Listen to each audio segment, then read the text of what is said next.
Welcome into the sanctuary. How are we doing today? Wonderful to be here with you. So we get to center ourselves now in the awareness of something greater than we are. So let's do that. Let's take a conscious, connected breath.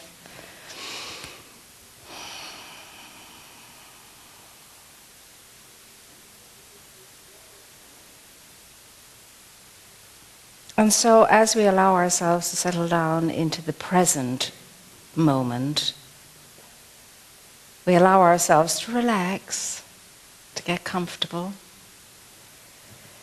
to release and let go of everything we may have taken into this room that weighs upon us.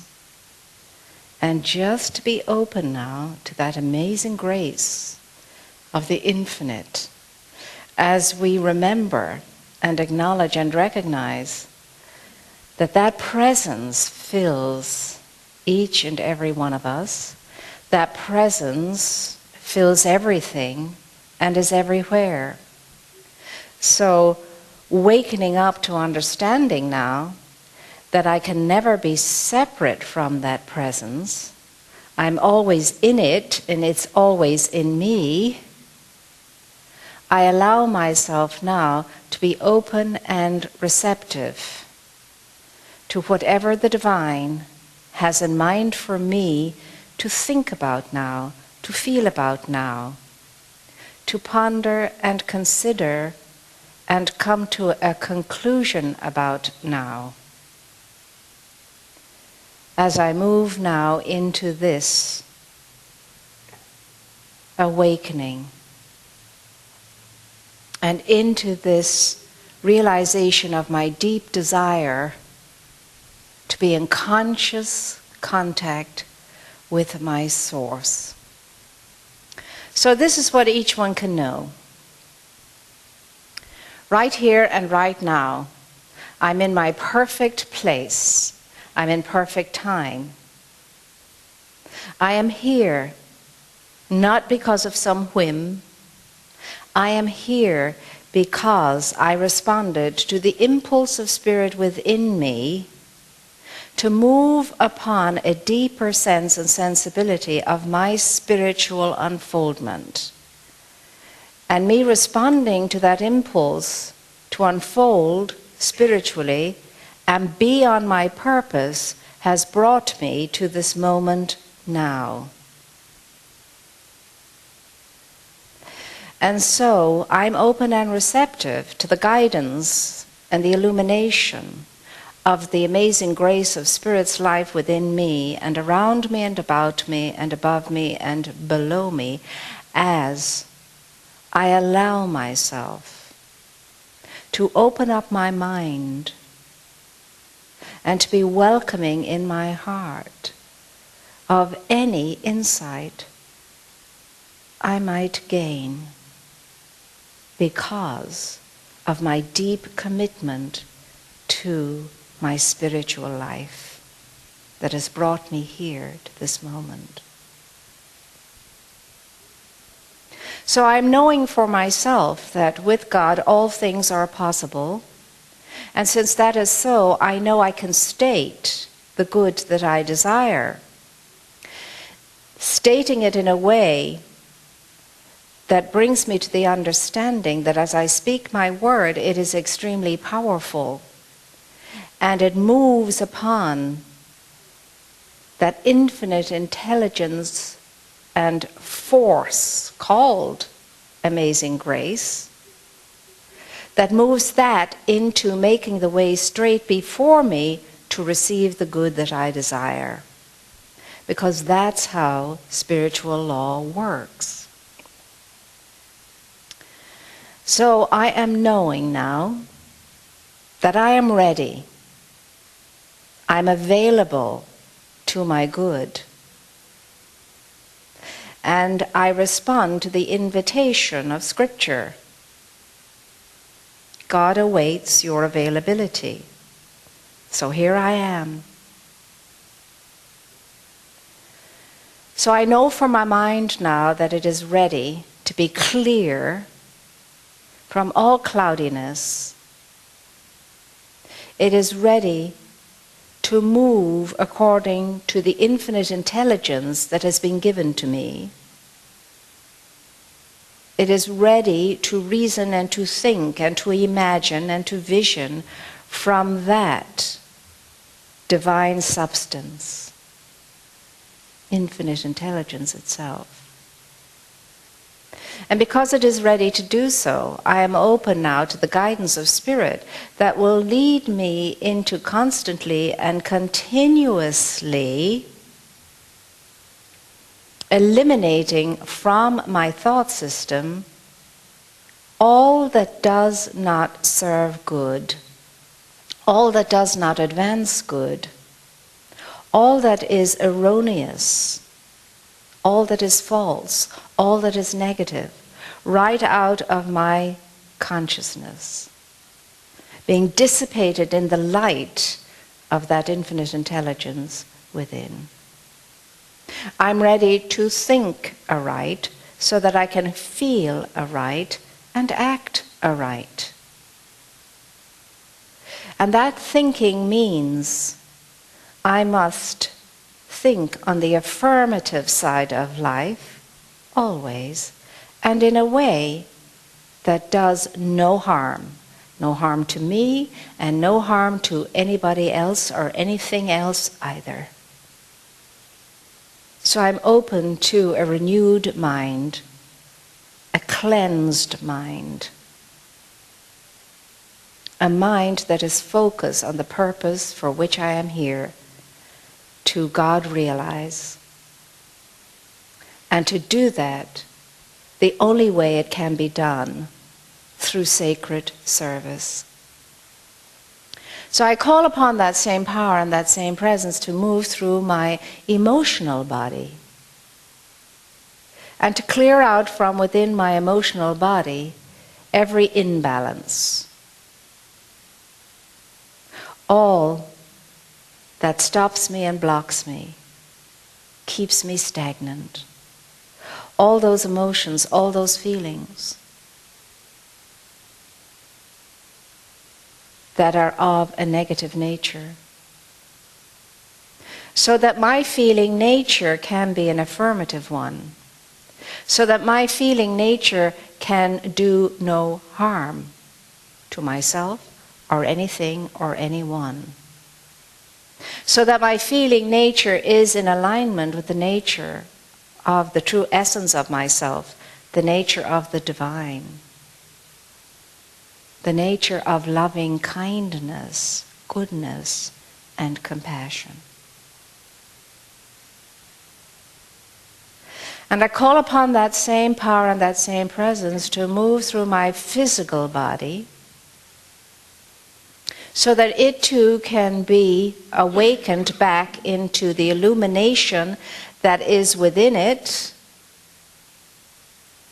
the intelligence within it that knows exactly how to mend and fix and heal whatever seems to require it. For my body is the temple of the Most High.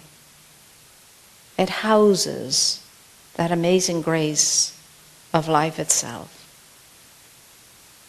And once I touch that awareness in mind and in heart, and I allow it to move upon any ailment, any dis-ease, everything within the physical body must return back into its original state of perfect activity. Because this physical body is spirit in form. And when I remember that, I know that everything is mendable and fixable, everything is curable. Whatever it is, I consider not to be aright. All I have to do is to sit in the stillness and sit in the quietude and see that beautiful light, that warming, healing light of spirit, penetrate my crown, my head, move down my wonderful spinal column, and then out from that spinal column into every atom and every cell of my body, filling it all with the light of infinite intelligence, the light of grace, the presence of Spirit itself. For everything unlike Spirit to be removed. And I call upon that same power and that same presence to keep my soul soaring, my soul singing. I call upon that amazing grace to keep me in a mind state, an emotional state, and a physical state that is aligned so that my soul can take me where I long to be, back home to the great self of myself, into a unified state of being, so that I can live on this plane in harmony, in goodness, in kindness, in compassion, in generosity, as I, with illuminated wisdom, move through my life, living from its highest point of view, at the level of my best self, doing absolutely no harm, and being an upliftment wherever I am. I too choose to align myself with Spirit's own tendency to be the givingness of life back onto itself. And since I'm in that image and in that likeness, I too align myself with being the givingness of life back onto itself. That which fortifies, that which strengthens, that which empowers, that which illuminates, that which advances everything and everyone my life touches. This is what I'm open to, available to, ready for. And so now, I pause in a moment's quietude to allow Spirit to move upon me in such a way that I get the first step that I must take for this to be realized. Just that first step. So I say, speak, Spirit, what is it that I must think now, that I must feel now? What is the first thing I must do now in my new commitment to releasing my soul to soar and to move in the direction of my purpose, God realization? Speak, for I am listening.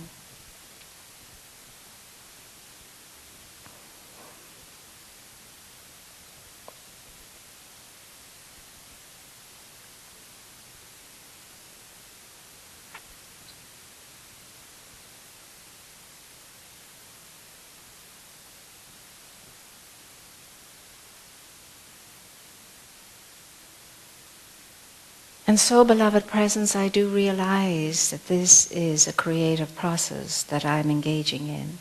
I do realize that you are with me every step of the way within this creative process. And I know deep down within all that I am that I can trust your creative process moving through my life in such a way that I move from grace to grace and blessing to blessing and good to good. For you go before me and you prepare the way. And you help me to make those crooked ways straight and those rough ways smooth. So that I, in grace and ease, in love, in peace and in joy, in loving relationship, in fullness and plenty, in health and well-being, can, through creatively expressing, realize the purpose for which I have come. And deep down within me, it is known well within all of life, all of creation, that I always desire to God be the glory in me, through me, by means of me, always and forever. And so deep in gratitude, deep in the feeling of being blessed and given to, loving and honoring, trusting my source, I now release what I have stated here to be my truth in this moment now, this sacred moment, into the receiving creative law of life, knowing that I am responded to now immediately as I say, and so it is.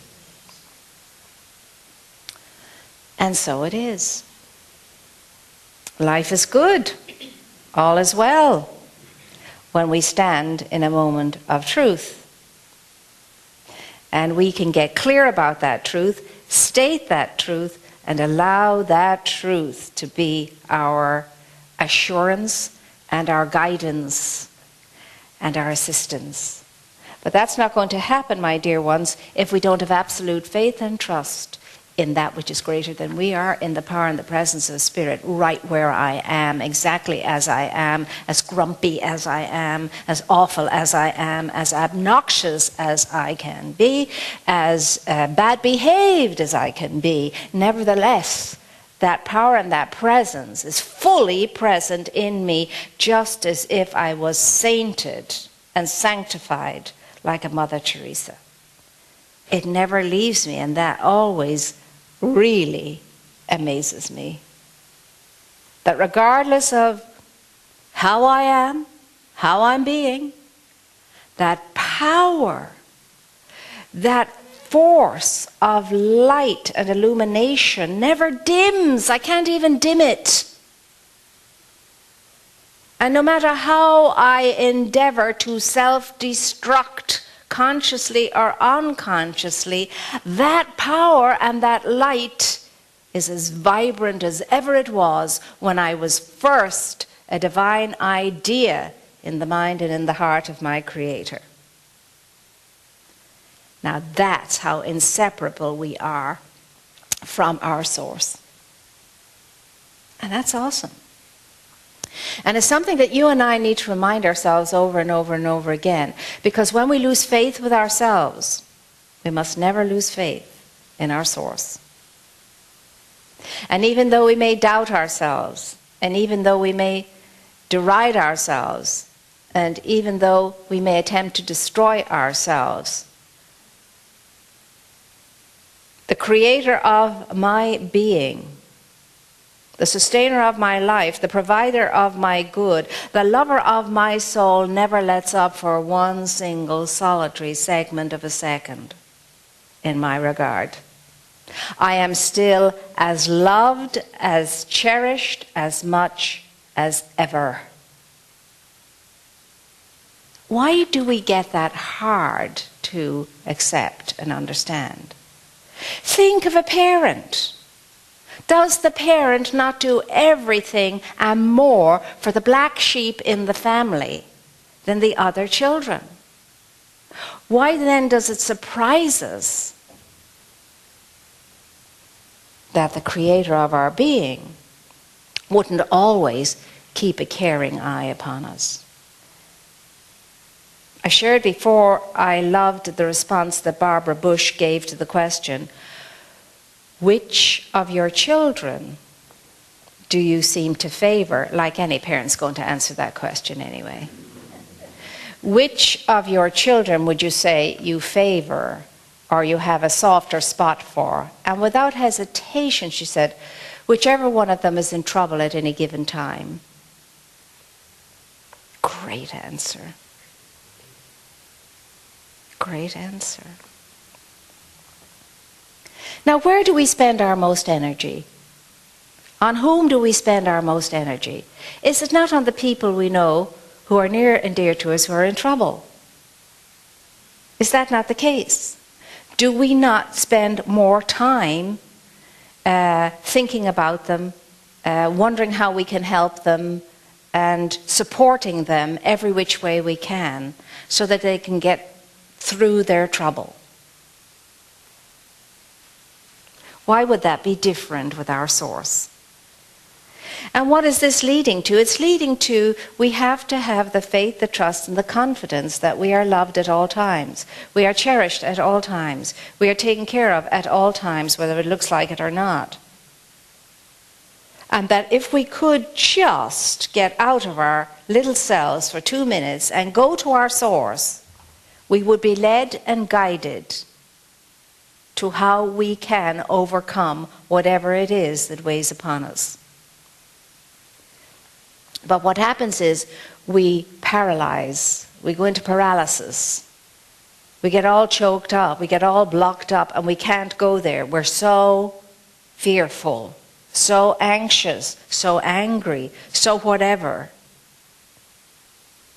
that we do not give the infinite the opportunity to support us and bring us through our dilemma in a way that could be with grace and ease, making us feel all the better for having gone through it and coming through it the stronger for it. See, we don't do that, and then we wonder why God doesn't answer our prayers. Well, if I'm all tense, and if I'm all angst, and if I'm all clenched, and if I'm all caught up at the level of the problem, I'm not open to praying in a way that can be as supportive as it could be. Misunderstand me not, every prayer is heard and every prayer is answered. But you see, Spirit cannot do anything for you or for me until you and I provide a channel, an outlet for that to happen. I must provide an outlet. To provide the outlet for Spirit's expression, I have to be able to calm down, quieten myself, step away from the problem for a bit, put my mind on the solution, be in the solution and not the problem. And in that state of being open and receptive to solution, shut up and listen. I don't sit down to be quiet so that I can shoot all my grievances at this God I consider to be somewhere out there, usually, and then go through my list of moaning and groaning and lamenting over and over again. That's not what gets the work, the job, the healing done.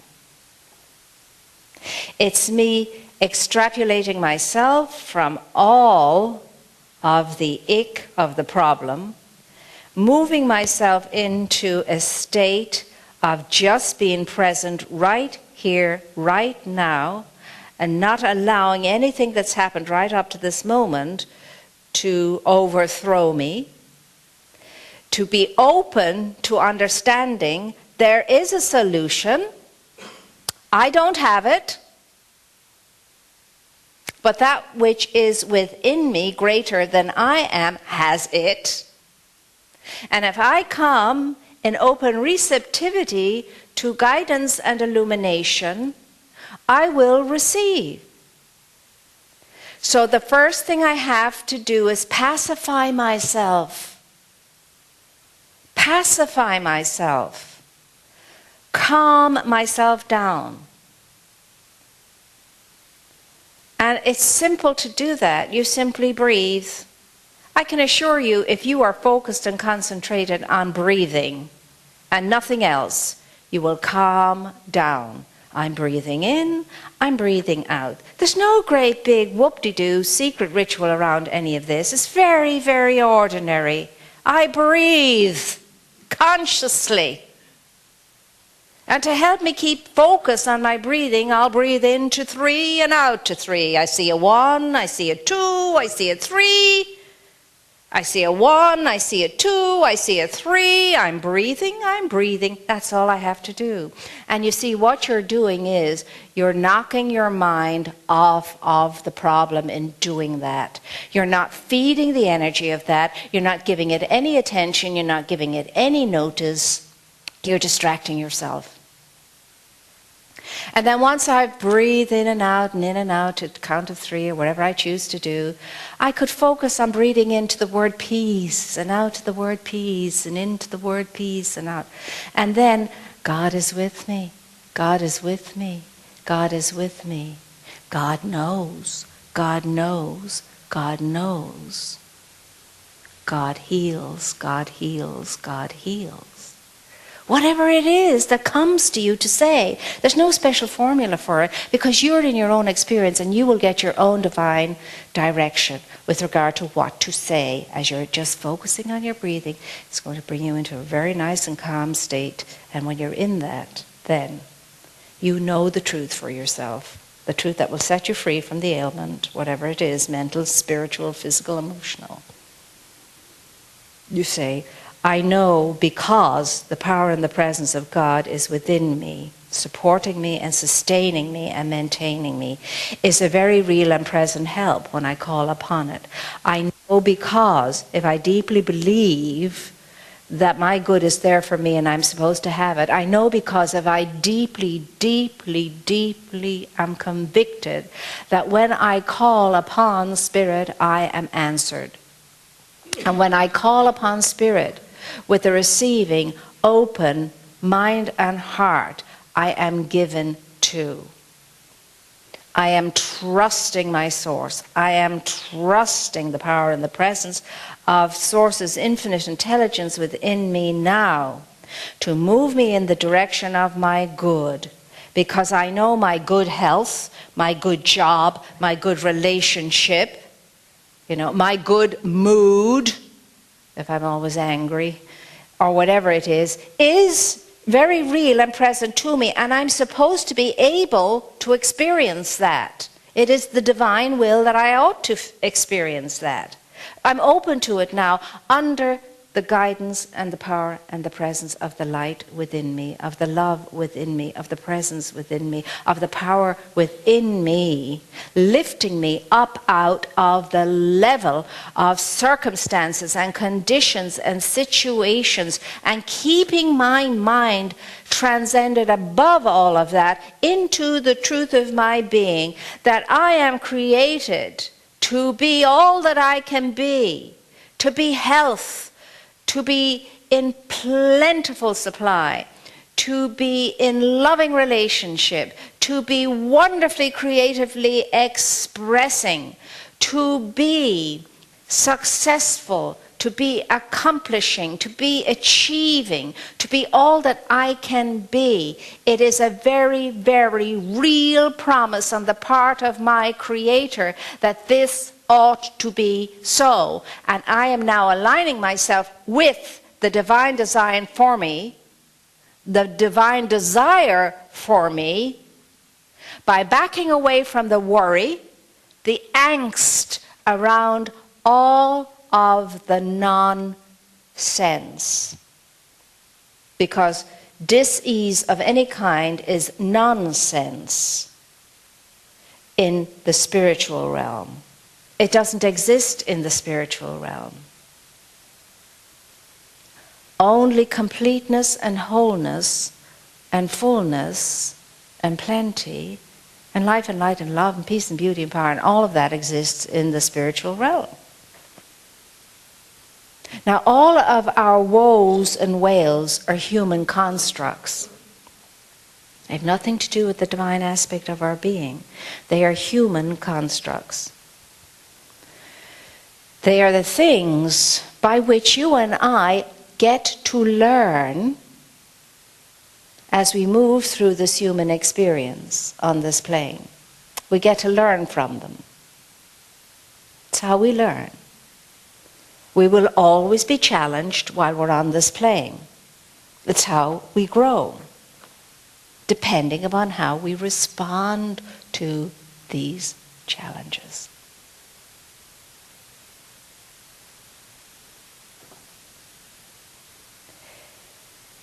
If spirit is anything, if life is anything, if God is anything, if the divine is anything, if infinite intelligence is anything, and you can call the creator of it all, whatever name you choose to call it, and you'll never succeed in naming it aright. But however, we are human beings and we must put labels on everything.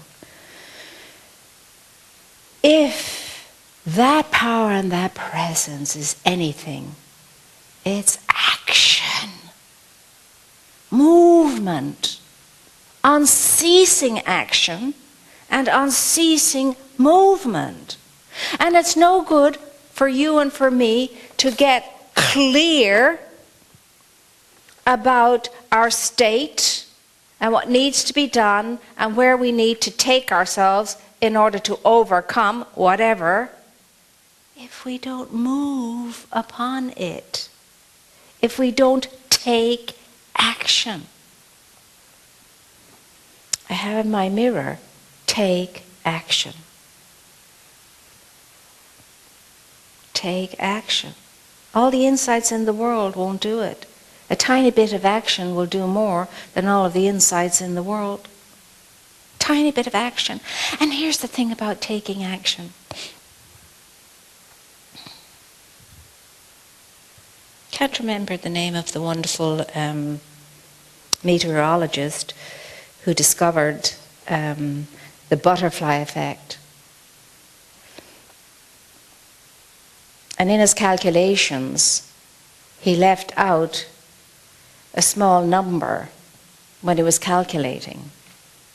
And when he went back and put it in, he realized that a tiny, tiny little force can make all the difference in the world. The number he left out was something like 0.000246. It wasn't 246, but it was 0.000 and a small number. That tiny bit of a fraction of a number made all the difference, to the point that he was able to say that a butterfly flapping its wings on one side of the world could help create a tornado on the other side. Tiny little bit of change, tiny little bit of action in the direction of your good can bring about major results. Major results. Now, if you and I have been grappling with a tendency that doesn't serve us well for a long time, the odds are that we're not going to stop it immediately overnight. It's hard to go cold turkey on anything, and there are people who can do that. I have friends who went cold turkey, stopped smoking, and that was it. Few and far between. However, if you know something that needs changing in your life, if you would just take a tiny little bit of action toward that, you'd be amazed. You would have started the vortex of energy. You would start the energy swirling to support you around that. And then you would take another little bit of action toward it, and the energy grows. And you would take another little step toward it, and the energy grows. And all your little steps, drop by drop by drop, the filthy water in the bucket will come to total clarity. Drop by drop by drop, tiny bit at a time. So I'm asking us all, I'm challenging us all today to choose one thing in our lives that we would like to be better, and take a tiny bit of action toward making it better, and to continue along that trajectory until it is better. And that way we set ourselves up for success and not failure. We don't say, well, I'm going to do this in a week. I'm going to do this in a month. We just say, I'm going to do it. One step at a time. As they say in Zen, the journey of 1,000 miles begins with the first step. Last night in class we came across this, and I'm going to share it with you. And it's by W.H. Murray.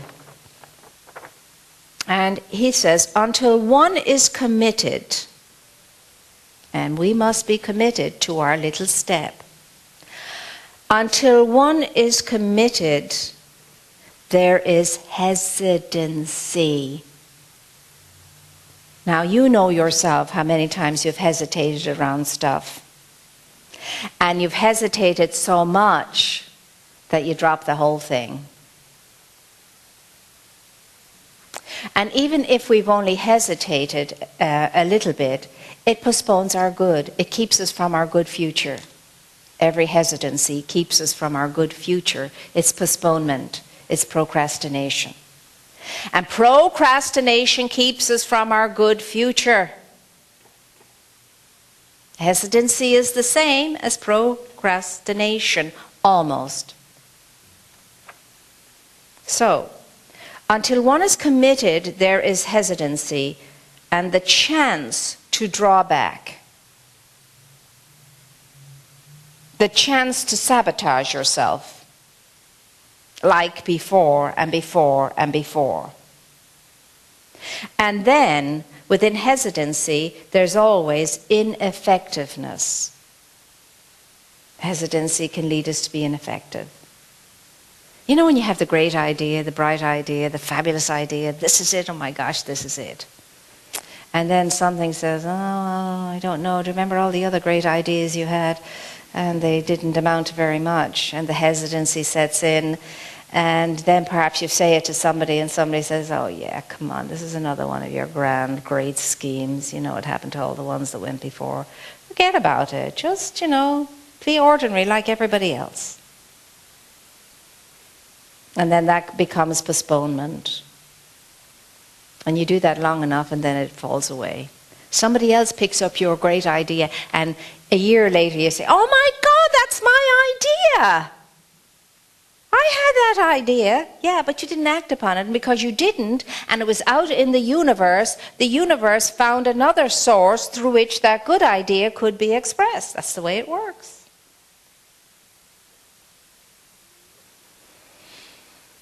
Isn't it interesting? Concerning all acts of initiative, there is one elementary truth. And the ignorance of this truth kills countless ideas and splendid plans. And here's the truth. The moment one definitely commits oneself, truly commits oneself to some good, the moment we passionately, powerfully commit ourselves, the divine providence moves upon it. The moment you powerfully, passionately, with your whole heart, your whole mind, your whole soul, commit to this good that I choose to experience, to bring and birth into the world, and I do it with that kind of power and that kind of resilience and that spiritual fortitude that is required, and I take my first tiny little step in its direction, all heaven lets loose all of its powerful assistance to assist you. And then what happens? All sorts of things occur to help you that would never otherwise have occurred. A whole stream of events issues from the decision, raising in one's favor all manner of unforeseen incidences and meetings and material assistance which no one could have dreamt would have come their way. He says, I have learned a deep respect for one of Goethe's couplets, and I love this one. I've always loved it. Found it when I was in college 200 years ago. Whatever you can do or dream you can, begin it.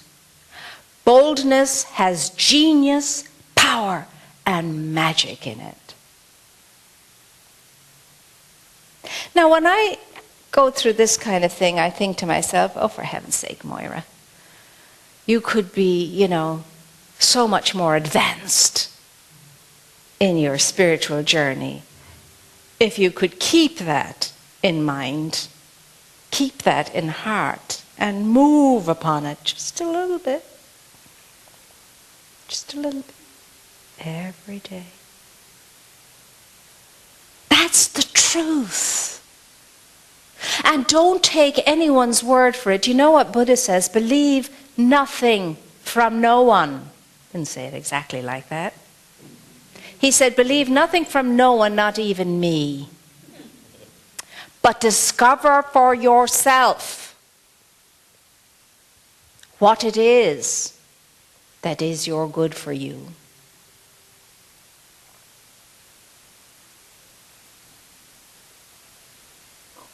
Now, where are we, my dear ones, right now in our lives? What's going on in our lives? How are our lives? Are they perky? Are they full of vim and vigor and zest?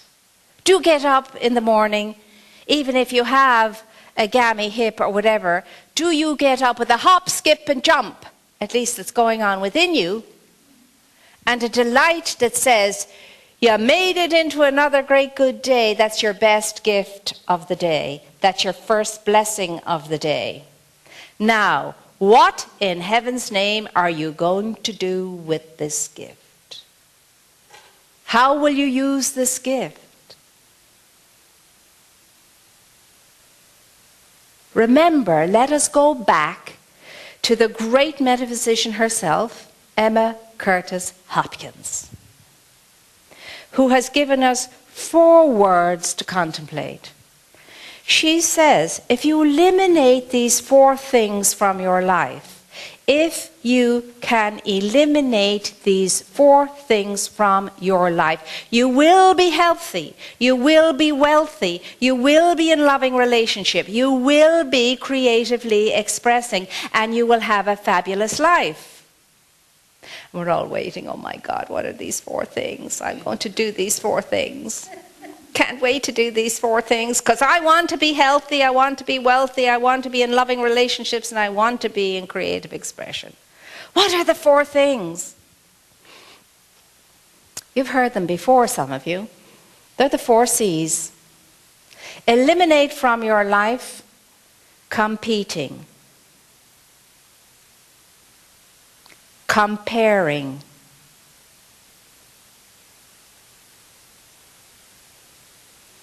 criticizing, complaining. Now everybody's going, oh. That's impossible. That's impossible, Dr. Moira. That's impossible. It would seem like it's impossible. But let me tell you, it's doable. It's hard. It's very hard. But it's doable. Because if it wasn't doable, it wouldn't be asked of us. And there are people in the world who are doing it. They are not competing. They are not comparing and contrasting. They are not criticizing. And they are not complaining. And their lives are blessed as a result of it. Oh, the mind loves it. Oh, the body thinks it's divine. The emotions are so tranquil as a result. And the soul soars. Is it worth the price? I say yes. I say yes. Now I'm going to task us all to go through 1 hour. I'm not saying the rest of your life. 1 hour eliminating those 4 C's. And see how you do. It will be so hard. Because guess what? You don't even get to complain to yourself. You do not even get to complain to yourself. And as soon as your mind goes there, you stop it. You knock it off. You stop it. You don't even get to compete with yourself. As soon as you begin that, you knock it off. You certainly don't get to criticize yourself no more than anybody else. And as soon as it begins, you knock it off. And you don't get to complain. When we are doing this, when we are eliminating those 4 things from our lives, we do no harm. It's impossible to do harm. And that's your job and my job every single day, every moment of our day, to do no harm to yourself and everything and everyone else.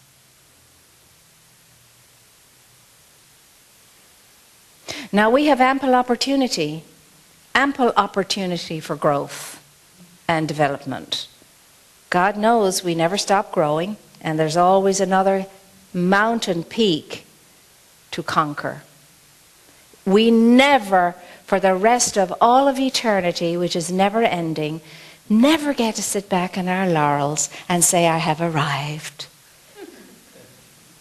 Because as soon as you get to that high altitude and that high peak, and you're enjoying it all, and you say, I've reached it, I'm at the summit, you look behind you and there's one taller than that, and you go, oh, darn it. And then you pull yourself back and you say, some more good hiking is in my future, I can see.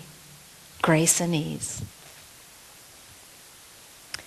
Everybody in this room is a phenomenal point of amazing power.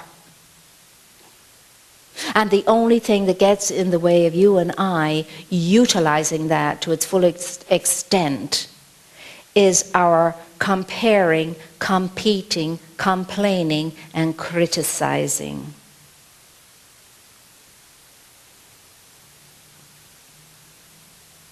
Now, our task is big, but we're equal to it. We've been created equal to our task.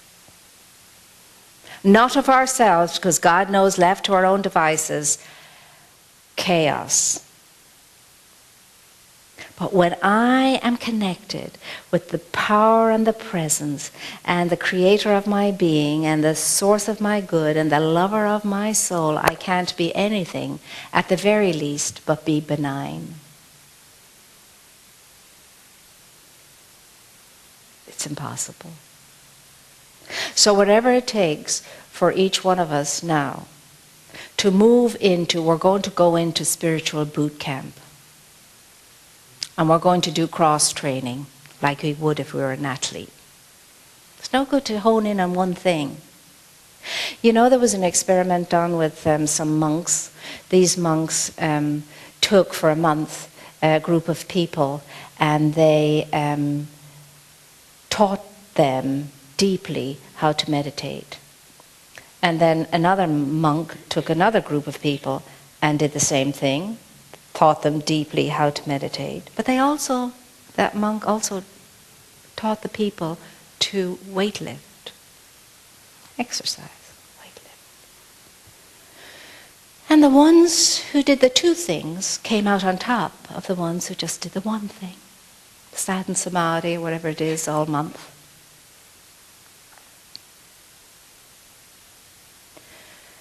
Why is that? Because we are so multifaceted. We thrive on multitasking. Not at one time, but throughout the day. So we have a spiritual toolkit, and there are many spiritual tools in it. And we'll be sharing those as we go along. So along with you moving upon that one thing you would like to improve or eliminate from your life, a little step at a time, choose one spiritual practice, exercise, tool in your spiritual toolkit and start using it. Then you've got 2 things going. You're working on the one step at a time, and you're supporting that with a spiritual practice. Can we do that? Are we game? Does this make sense? I mean, really? It's very basic and fundamental, and God knows it's not necessarily what we want to hear at all. We'd rather just, you know, when we were 2 years of age, pick me up and carry me, Mom, Dad. We want somebody all the time to pick us up and carry us. Well, guess what? At this stage of our lives, nobody's coming along to pick us up and carry us. And if they do, they're not going to carry us where we want to be, I can tell you that. They'll enable us. And they won't be carrying us anywhere. They'll be keeping us stuck. Grounded in molasses. Stuck. So I am knowing we're going out there into a great good day, and we're going to practice what we have. Spirit, it's nothing to do with me. Don't blame me. I'm just the messenger. And I have to do it too. This is for us. So if we can do that for the rest of the day, and certainly for that hour where we're going to be, you know, harmless, God bless us and keep us and save us and guard us and protect us. As my mother would say, this kind of a prayer she would say. We're going to, you know what we're going to do? Not only boost our own beautiful light energy, we're going to boost the world's, all of creation's. Because you cannot grow without bringing everybody with you and everything with you. No more than you can self-destruct without bringing everyone down and everything down with you. Because that's how closely interrelated everything is. As the great Hindu prayer says, I am everything and everything and everyone is me. So I am looking forward to you all having great success now and feeling so good about yourselves and going out there to inspire everybody you meet to be feeling great about themselves. And in that way, you become the givingness of life back onto itself, and you certainly are in sacred service. And remember, we don't get out of sacred service. We're in sacred service, and it shouldn't be servitude. We should be seeing it as a blessing and a gift. It's not servitude. We're not talking about being slaves, which is servitude. We're talking about service, which is a gift, freely given, in joy. And remember always, God loves a cheerful giver. Or as my mother would say, if you're going to give the pants away, do not cut the buttons out of it. And on that very spiritual thought, we will conclude today with our service or our ritual of exchange.